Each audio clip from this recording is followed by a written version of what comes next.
foot is tapping, or I'm going, if they just had a sign, or, jumping, if I could just jump over the counter and help, because they really don't need to go back and forth 8 times. They could do this all at once. So I have always, since I was a kid, been that person who just wants to make things faster, not because I'm impatient, but because I feel like people could make things so much easier on themselves.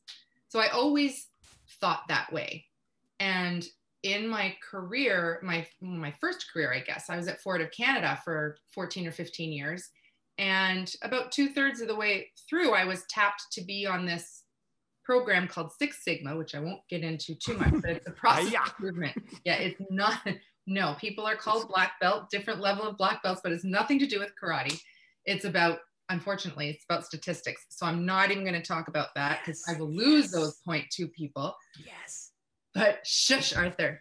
But I was tapped to be in that. And I said, statistics was my lowest grade in university. Like it was terrible. I almost failed it. And which is another story.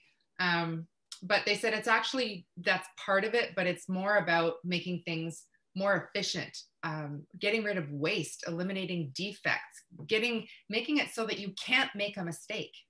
And I thought, well, that seems like genius. So it was finally, I found my passion. I found this ability to work with people and organizations and make it impossible. Imagine making it impossible to make a mistake. Think about that. That's the goal. That's funny, because the team here knows that I like to go fast, right? Business moves at the speed of decisions. Yeah. And it's good to have you on board, because one of the things that I'm training the team to do is, of course, celebrate mistakes, because when you make a mistake, you're probably learning something new.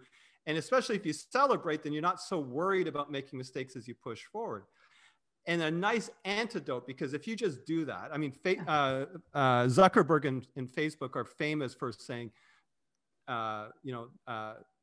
go fast, make mistakes, or something similar to that. Yeah. But an antidote to that is, how do we now repeat what we're doing? Yeah. So I'm actually going to put this in context for all business owners out there, small business owners especially. One of the things that I hear often is, I want to automate my process. I want to automate things that I'm doing, and to, integrate my systems and have my online funnel and all that kind of stuff. Just automate. I just want automated sales is a big one. And one of the things that I remember really super clearly that struck home is that you need to fix and trim your processes.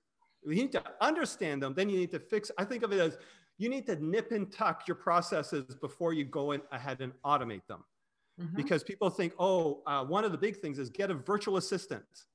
Oh yeah. To do what? Yeah. Like you could literally say, I need you to do this. And you could have a huge long list of things to do, when 10, 20% of it, or maybe more, just should not be